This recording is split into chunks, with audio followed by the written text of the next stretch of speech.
Hello, you all, and welcome you in Machine Mindset. आज हम लोग प्रैक्टिस शीट 3 करने वाले हैं और इसमें बहुत ही अच्छे अच्छे क्वेश्चन हैं। और तो सबसे पहले आपको क्या करना है, पहले जाकर आपको डाउनलोड करना है पीडीएफ, फिर आपको सॉल्व करना है, फिर अगेन आपको ये वीडियो देखना है। ठीक है, तो डिस्क्रिप्शन में लिंक है, आप वहाँ से डाउनलोड कर सकते हैं। तो आई होप आप सब लोग डाउनलोड करके बना चुके होंगे। और चलिए हम लोग फिर से शुरू करते हैं। तो ये फर्स्ट क्वेश्चन है, which of the following is the right way to define a variable X with value 5। क्या होगा इसका आंसर? होगा x इक्वल टू 5। डी होगा आंसर। क्यों होगा डी? बिकॉज हम कभी भी असाइन करते हैं तो वेरिएबल पहले लेफ्ट साइड लिखते हैं और फिर जो भी एक्सप्रेशन होता है वो राइट साइड लिखते हैं। ठीक है, तो डी इसका आंसर होगा। नेक्स्ट क्या है, what would be the final value of the variable x. क्या होगा? देखिए पहले एक्स को 5 दिए, फिर एक्स को ए भी दिए, तो पाइथन क्या रिटर्न करता है? वो रिटर्न करता है जो लास्ट में दिया गया हो। ठीक है, तो फाइनल वैल्यू क्या हो जाएगा? बी, ए भी हो जाएगा। ठीक है, तो आंसर इसका बी होगा। ठीक है, next, fill in the blank. Python is a dash typed. आपको बताया होंगे पिछले 3-4 पहले वाले लेक्चर में मैंने बताया था कि पाइथन क्या है, एक डायनेमिकली टाइप्ड लैंग्वेज है, जिससे कि आप वेरिएबल को पहले कुछ भी दे सकते हैं। पहले इंटीजर टाइप दे दिए, फिर फ्लोट दे सकते हैं, फिर स्ट्रिंग दे सकते हैं, कुछ भी दे सकते हैं, उससे कोई इफेक्ट नहीं पड़ेगा। लेकिन अदर लैंग्वेज में ऐसा नहीं है। ठीक है, सो नेक्स्ट क्या है, नेक्स्ट है which of the following is a valid statement. Valid statement कौन सा है बताइए? वैलिड स्टेटमेंट, ठीक है, नॉट द एक्सप्रेशन। सो तो वैलिड स्टेटमेंट ए है, ए। ठीक है, तो इसका आंसर ए हो जाएगा, x इक्वल टू 10। ठीक है, ये x/10 ये एक एक्सप्रेशन है। ठीक है, लेकिन ये एक स्टेटमेंट है। Next, which the following is an expression. Expression कौन सा है? तो एक्सप्रेशन ये है बी, x/10। ठीक है, 6, an assignment statement can be use to. Assignment statement किसके लिए यूज होता है? Creating an variable, modify the value of variable. हाँ, दोनों के लिए यूज होता है, तो इसीलिए बोथ ए एंड बी। इसका करेक्ट आंसर हो जाएगा डी। ठीक है, नेक्स्ट करते हैं। नेक्स्ट क्या है, which of the following is a valid variable name. What will the valid variable name? अब बताइए, ये भी हम लोग कर चुके हैं। कौन सा होगा इसका सही आंसर? होगा बट ए। इसका सही आंसर ए होगा। ठीक है, अब बी सी डी क्यों नहीं होगा? आप लोग बताइए क्यों नहीं होगा? ये बी सी डी इसलिए नहीं होगा क्योंकि देखिए इफ़ में क्या है कि इफ़ में पहले ये इससे स्टार्ट हो रहा है, तो इसलिए ये इफ़, सॉरी मतलब मैं क्या बोल रहा हूँ, मेरा दिमाग थोड़ा इधर था, एक्चुअली वो पीछे काम हो रहा है। ठीक है, तो दैट्स वाई। ठीक है, तो चलते क्वेश्चन पे। इसमें क्या है कि ए होगा करेक्ट आंसर। ठीक है, और बी क्यों नहीं होगा? बी इसलिए नहीं होगा बिकॉज इसके बीच में गैप है। ठीक है, सी क्यों नहीं होगा? सी क्योंकि 2 से स्टार्ट हो रहा है, कभी भी नंबर से हम नाम को स्टार्ट नहीं कर सकते हैं।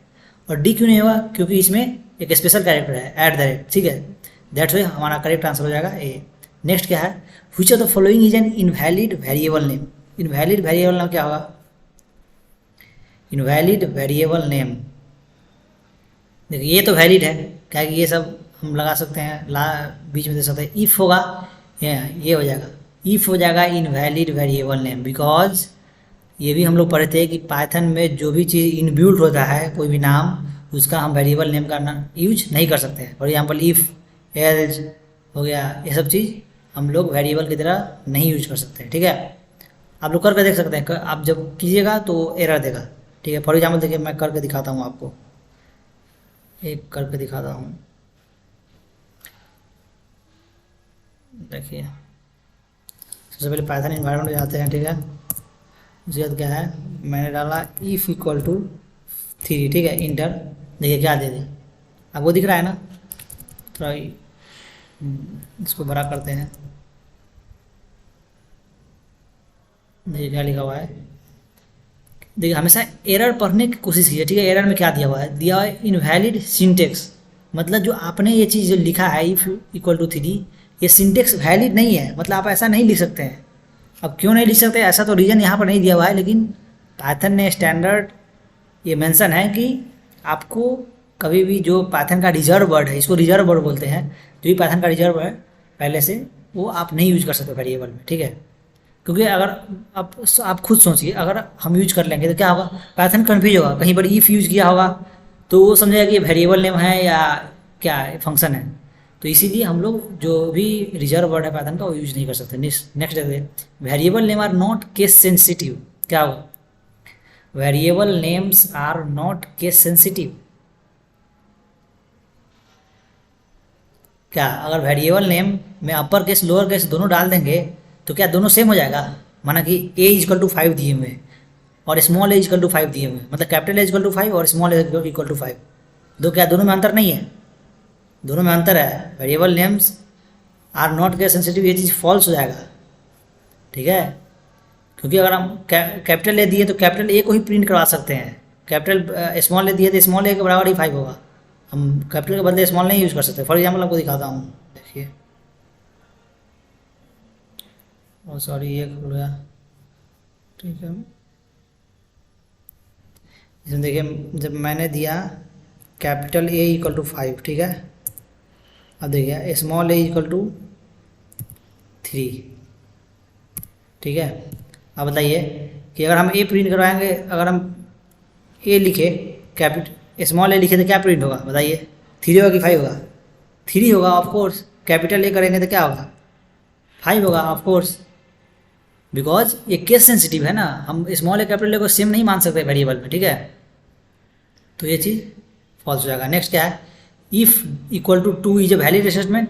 नो, वैलिड स्टेटमेंट नहीं है, बिकॉज हम इफ़ को एज ए वेरिएबल यूज कर ही नहीं सकते हैं, इसीलिए क्या हो जाएगा, फॉल्स हो जाएगा। Next, an assignment statement can have an expression on its LHS। An assignment statement can have an expression on its LHS। No, ये भी फॉल्स हो जाएगा, बिकॉज हम RHS में हम एक्सप्रेशन देते हैं, ठीक है। Next, which of the following is not an Irenaeus statement. इसका मतलब इरेनियस स्टेटमेंट का मतलब होता है कि वैसा स्टेटमेंट जो एरर देता है, ठीक है। तो इसमें कौन सा स्टेटमेंट है जो एरर नहीं देगा? कौन सा है जो एरर नहीं देगा बताइए? y equal to x multiply 2, ठीक है, before this y is not defined, x is defined, ठीक है। ये यहाँ पर दिया हुआ है स्टेटमेंट कुछ। अब देखिए X square equal to Y, X equal to X square. अब बताइए, before this statement y is defined, x is not defined. Before this statement y is not defined, x is defined. Before this statement x is not defined. अब बताइए कौन सा error देगा, कौन सा error नहीं देगा? क्वेश्चन में ये पूछा जा रहा है, आप क्वेश्चन पढ़िए और समझिए। ये ज़्यादा भारी क्वेश्चन नहीं है, लेकिन बहुत ही ब्रेन स्टॉर्मिंग क्वेश्चन टाइप का है कि अगर आपका कोई भी कॉन्सेप्ट हिला हुआ है तो वो क्लियर हो जाएगा। देखिए इसका सही आंसर होगा A and B, means correct answer हो जाएगा E, ठीक है। So this will be correct answer. बताओ कि कितने कितने लोगों का सही जाएगा क्वेश्चन? आप लोग कमेंट में बता सकते हैं कि हाँ 12 नंबर का किसा किसा सही था, बिकॉज ये बहुत ही अच्छा क्वेश्चन है।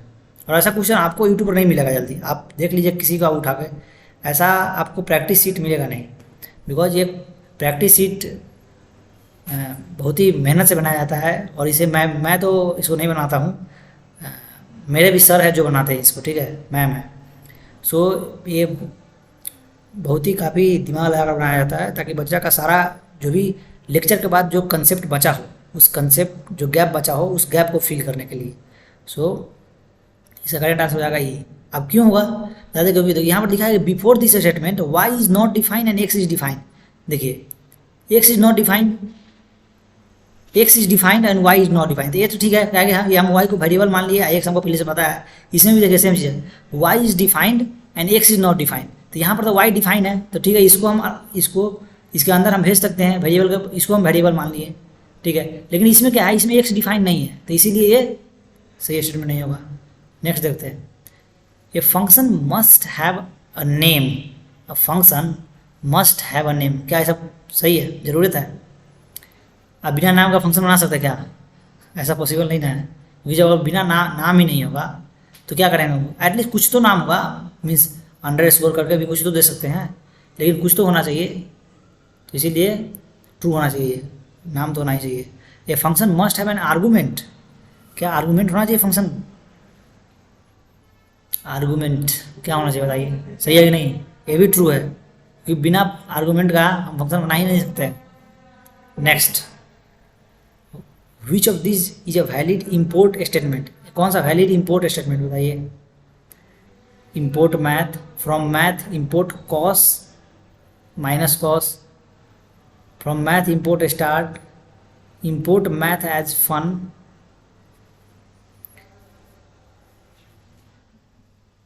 कौन सा वैलिड स्टेटमेंट, मुझे तो इसका लग रहा है कुछ इसमें गड़बड़ लग रहा है, आप लोग बताइए क्या होगा।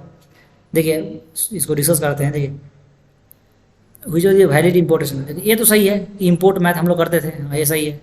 नेक्स्ट देखिए इसमें थोड़ा हमको कुछ दिक्कत लग रहा है, यहाँ पे लिखा है from math import cos minus cos, यहाँ पर ये नहीं होना चाहिए, इंपोर्ट कॉस होना चाहिए, मतलब हमको लगता है ये रिपीट हो गया है, ठीक है। तो यहाँ पर इतना होना चाहिए कि इंपोर्ट मैथ, फिर नेक्स्ट में फ्रॉम मैथ इंपोर्ट कॉस, ठीक है ये भी सही है। यहाँ पर देखिए फ्रॉम मैथ इंपोर्ट स्टार, ये भी सही है, क्योंकि जब स्टार्ट इंपोर्ट करते हैं तो सारा कुछ इंपोर्ट हो जाता है। From math import math as फंग, तो ये भी सही है, तो इसलिए all of the above means इसका सारा सही होगा, इसलिए इसको सेव कर लेते हैं, ठीक है।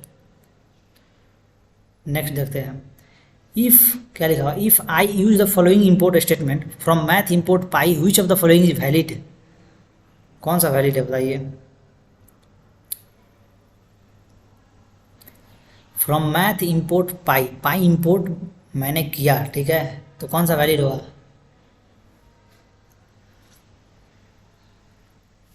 वैलिड इसमें सिर्फ ये है बी। क्यों बी वैलिड है, क्योंकि अगर हम पाई इंपोर्ट ओनली करते हैं तो पाई का डायरेक्ट हम यूज कर सकते हैं, ठीक है,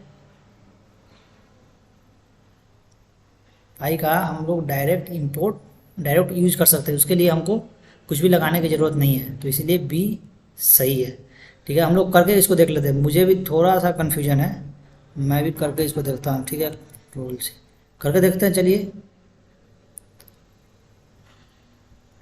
ठीक है। लिखते हैं फ्रॉम मैथ इंपोर्ट पाई, ठीक है, ये कर दिए। नेक्स्ट करते हैं, ये था,